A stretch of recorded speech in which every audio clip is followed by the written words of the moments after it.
लोकसभा चुनाव 2024 के news Hunter के विशेष पेशकश नेताजी का दाव लोकसभा चुनाव के इस एपिसोड में बात होगी मधुबनी लोकसभा क्षेत्र की। और मधुबनी लोकसभा क्षेत्र में बात आज होगी एनडीए के प्रत्याशी बीजेपी के प्रत्याशी के बारे में। ये बीजेपी के प्रत्याशी कोई और नहीं है बल्कि हुकुमदेव नारायण यादव के बेटे हैं। हुकुमदेव नारायण यादव वही हुकुमदेव नारायण यादव हैं जो 6 बार लोकसभा के सांसद रह चुके हैं, 1 बार राज्यसभा के सांसद रह चुके हैं, 3 बार विधायक रह चुके हैं, जिला परिषद अध्यक्ष रहे हैं, मुखिया रहे हैं और जिस पार्टी के साथ वो जुड़े शुरू में उसके प्रखंड अध्यक्ष से लेकर के राष्ट्रीय अध्यक्ष के पद तक का उन्होंने सफर किया था। लेकिन इतना लंबा राजनीतिक एक्सपीरियंस होने के बावजूद उनके ऊपर पूरे उनके राजनीतिक जीवन में एक एफआईआर नहीं हुआ। लेकिन उनके बेटे ने अपने राजनीतिक जीवन का पहला विधायकी चुनाव लड़ने से पहले ही एक केस में ऐसे फंसे कि वो केस बहुत ही ज्यादा विवादित हो गया। एक घटना जो फरवरी 2004 में घटती है और 12 साल लग जाते हैं उस केस का फाइल खुलने में, यानी कि चार्जशीट दाखिल होने में 12 साल लग जाता है। 2016 में जाके उसका चार्जशीट होता है। उसके बाद फिर 2016 में चार्जशीट होने के बाद 8 साल और लग जाते हैं उस अपराधी को या उस व्यक्ति को पुलिस को पकड़ने में। और 2016 में भी इसलिए होता है क्योंकि महागठबंधन की सरकार बिहार में होती है, बीजेपी उसका हिस्सा नहीं रहती है। फिर 2024 में फिर से इनका केस खुलता है और 2024 में इनकी गिरफ्तारी होती है। और गिरफ्तारी नहीं होती है, ये अपराधी पकड़े नहीं जाते हैं बल्कि खुद सरेंडर करते हैं। 2 मार्च 2024 को वो खुद सरेंडर करते हैं और तुरंत उनको बेल भी मिल जाता है, क्योंकि 1 महीने के बाद, 1 महीने या 1.5 महीने के भीतर उस अपराधी सांसद को या उस अपराधी सांसद के प्रत्याशी को लोकसभा चुनाव लड़ना था, वो भी भाजपा से ही लड़ना था। ये सांसद महोदय, भावी सांसद महोदय या वर्तमान सांसद महोदय लोकसभा के सांसद हैं, अभी भी उसी मधुबनी से हैं, उसी भाजपा से हैं, उसी मधुबनी लोकसभा क्षेत्र से हैं। इसी बीच कुछ ही महीने पहले यानी कि अगस्त 2023 में इनके ऊपर एक और केस हो जाता है और वो भी कोई छोटा मोटा केस नहीं होता है, हत्या का साजिश रचने का केस होता है। और वो भी अपने ही पार्टी यानी कि भाजपा के एक विधायक के द्वारा इनके ऊपर केस किया जाता है। अलीनगर विधानसभा क्षेत्र से भाजपा के विधायक मिश्री लाल यादव इनके ऊपर केस करते हैं कि ये हमारी हत्या का प्रयास कर रहे हैं। मतलब भाजपा नेता के खिलाफ और यादव नेता के खिलाफ एफआईआर कर रहे थे। दोनों यादव ही थे। जिस बात की मैं बात कर रहा हूं वो कोई और नहीं बल्कि पद्मश्री के अवार्ड विजेता और बेस्ट सांसद का अवार्ड जीत चुके हुकुमदेव नारायण यादव है। और जिस बेटे की मैं बात कर रहा हूं वो इसी हुकुमदेव नारायण यादव के बेटे अशोक कुमार यादव हैं। जब 2014 में हुकुमदेव नारायण यादव को बेस्ट सांसद का अवार्ड मिला था तो अपने सांसदीय कार्यकाल के दौरान 5 साल के दौरान 2014 से लेकर के 2019 के बीच में इन्होंने संसद के भीतर कुल 304 सवाल सिर्फ पूछे थे और संसद के भीतर टोटल 82 डिबेट में हिस्सा लिए थे। और उस समय उनकी उम्र क्या थी? 75 साल, 75 से 80 साल की इनकी उम्र थी। उस उम्र में भी हुकुमदेव नारायण यादव की एनर्जी के सामने उनके बेटे की एनर्जी का आप अंदाजा इस बात से लगाइए कि 2019 में जब उनके बेटे अशोक कुमार यादव सांसद बनते हैं तो पिछले 5 सालों में यानी कि 2019 से लेकर 2024 के दौरान वो संसद के भीतर मात्र 24 सवाल पूछते हैं और मात्र 12 डिबेट में हिस्सा लेते हैं। कहां पिता का 302 सवाल और 82 डिबेट और कहां इनका 24 सवाल और 12 डिबेट। कहां 75 साल के बुजुर्ग पिता का 5 साल में 304 सवाल और 82 डिबेट और कहां 50 साल के बेटे का मात्र 24 सवाल और 12 डिबेट। 80 साल के पिता का संसद के भीतर उपस्थिति जो थी वो 97% थी और 48 साल के पुत्र की उपस्थिति मात्र 93% थी, कम थी, 4% कम थी।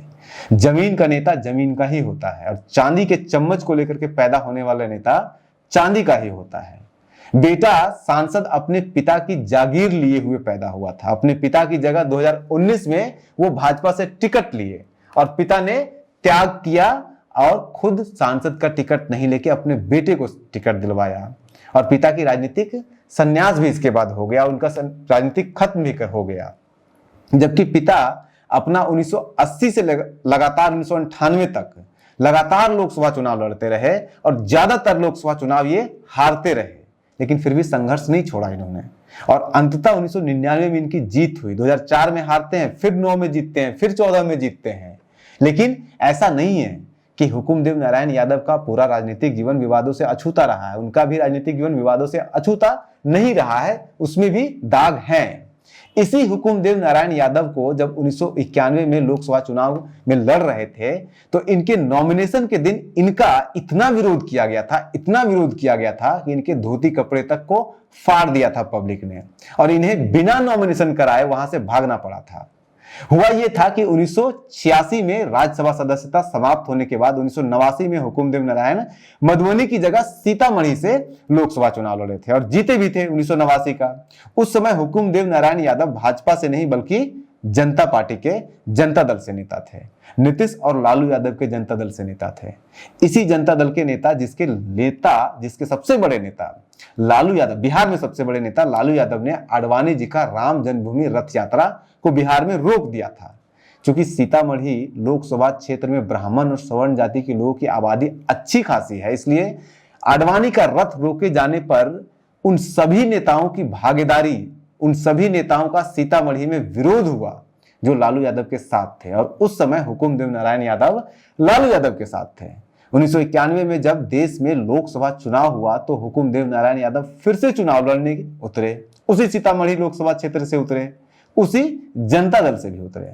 जब हुकुमदेव नारायण यादव अपना नामांकन कराने के लिए जिला समाहरणालय यानी कि कलेक्टर ऑफिस में पहुंचे तो लोगों ने उनका विरोध किया और उन्हें कलेक्टर ऑफिस में घुसने तक नहीं दिया। उनके कपड़े फाड़ दिए, उनका धोती खोल दिया और उन्हें वहां से भागना पड़ा बिना नॉमिनेशन कराए हुए। विरोध करने वालों ने नारा लगाया और बहुत नारा लगाया, और नारा यह था कि जब जनता का जोश जागा भारत का वस्त्र मंत्री निर्वस्त्र भागा। दरअसल 1989 के बाद 1990 में जब चंद्रशेखर की सरकार बनी थी तो उसमें हुकुमदेव नारायण यादव कपड़ा उद्योग मंत्री हुआ करते थे, इसलिए उनके खिलाफ ये नारा लगा और बहुत पॉपुलर हुआ था। कुछ लोगों का तो ये भी कहना है कि हुकुमदेव नारायण का विरोध इसलिए नहीं किया गया था क्योंकि वो लालू यादव की जनता दल से नेता थे या उससे चुनाव लड़ना चाह रहे थे, जिन्होंने आडवाणी की रथ यात्रा को रोका था। बल्कि हुकुमदेव नारायण यादव का कपड़ा इसलिए फाड़ दिया गया था क्योंकि 1989 के चुनाव जीतने के बाद वो कभी भी क्षेत्र में यानी कि सीतामढ़ी लोकसभा क्षेत्र में नहीं आए थे, लोगों से नहीं मिल रहे थे। इसके पीछे ये भी तर्क है कि अगर सीतामढ़ी में विरोध जनता दल का होता तो 1991 का चुनाव जनता दल के उम्मीदवार नवल किशोर राय 65% वोट से नहीं जीतते। ये मधुबनी लोकसभा क्षेत्र में किसी भी सांसद का सबसे बड़े अंतर से जीत था ये। तो ये जनता दल का विरोध नहीं बल्कि ये हुकुमदेव नारायण यादव का विरोध था। कारण चाहे जो भी हो, लेकिन इस घटना के बाद जनता दल ने सीतामढ़ी लोकसभा क्षेत्र से अपना उम्मीदवार बदल दिया और जो उम्मीदवार बदला गया वो जीता भी 65% वोट के साथ थे। और हुकुमदेव नारायण यादव दरभंगा लोकसभा क्षेत्र से इस उम्मीद में चुनाव लड़ने के लिए गए कि उन्हें मुस्लिम वोट वहां से करेंगे, क्योंकि वो जनता दल में थे और लालू यादव के साथ थे। जनता दल ने उन्हें दरभंगा लोकसभा क्षेत्र से भी टिकट नहीं दिया, तो ये फिर जनता पार्टी में चले गए और जनता पार्टी जो डेड हो चुकी थी ऑलमोस्ट, वहां से वो चुनाव भी लड़े लेकिन अपनी जमानत तक नहीं बचा पाए। उस चुनाव में वो दरभंगा लोकसभा क्षेत्र से, उस चुनाव में हुकुमदेव नारायण यादव को मात्र 3.99% वोट मिला था। इस चुनाव में दरभंगा लोकसभा क्षेत्र से जीत हुई थी उसी फातिमी की जो 2024 के लोकसभा चुनाव में हुकुमदेव नारायण यादव के बेटे अशोक कुमार यादव के खिलाफ मधुबनी लोकसभा क्षेत्र से ताल ठोक रहे हैं। 1991 में कपड़ा फटने और जमानत जब्त होने के बाद हुकुमदेव नारायण यादव भाजपा में चले गए थे। 1996 में भाजपा से ये लोकसभा चुनाव लड़े, मधुबनी लोकसभा क्षेत्र से लड़े, हार गए। 1998 में फिर भाजपा ने इन्हें मौका दिया, फिर हार गए और दोनों हारने के बाद अंततः 1999 में भाजपा से लड़ते हुए ये चुनाव जीते। फिर 2004 में ये हार गए और उसके बाद फिर 2009 में भी जीते, 2014 में भी जीते और 19 तक ये सांसद बने रहे। उसके बाद से इनके बेटे मधुबनी लोकसभा क्षेत्र से चुनाव लड़ रहे हैं। अब जो लोकसभा क्षेत्र मधुबनी से चुनाव लड़ रहे हैं बेटे, जिनको बेल मिला है, जिनके ऊपर 2 केस है और जघन्य अपराध का केस है, उनके ऊपर 2016 में जो केस खुला, चार्जशीट हुआ, उसके पीछे भी ये कारण दिया जाता है कि वो 16 में इसलिए खुला, 4 से लेकर के 16 तक नहीं खुला, 16 में इसलिए खुला क्योंकि 16 में महागठबंधन की सरकार थी और उस समय बीजेपी सत्ता में नहीं थी और ये बीजेपी से सांसद या बीजेपी से सांसद के बेटे थे, इसलिए आसानी से खोल दिया गया। इस बार भी 2024 में इनका केस इसलिए इनको अरेस्टिंग किया गया, नॉन अवेलेबल वारंट इनको जारी हो गया था, 2022 से ही लगातार किया जा रहा था और इन्होंने कहा कि हमें पता नहीं चला था इसलिए ये सरेंडर नहीं किए थे, क्योंकि 2022 से लेकर 2023 तक, 2024 के जनवरी तक महागठबंधन की सरकार फिर से थी।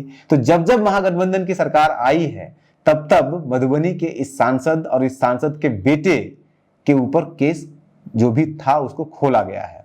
बाप के बाद बेटा का राज तो मधुबनी में शुरू हो गया, लेकिन ये बेटे का राज, परिवारवाद का राज कितने समय तक चलता रहेगा, ये तो 2024 में लोकसभा चुनाव का रिजल्ट ही बताएगा कि ये जीतते हैं या फिर हारते हैं। लेकिन फिलहाल मधुबनी लोकसभा क्षेत्र की एक और अतरंगी कहानी आपको सुनाएंगे, लेकिन उसके लिए आपको बने रहना है न्यूज हंटर के साथ और बने रहना है न्यूज हंटर के विशेष पेशकश लोकसभा चुनाव, नेताजी का दाव लोकसभा चुनाव।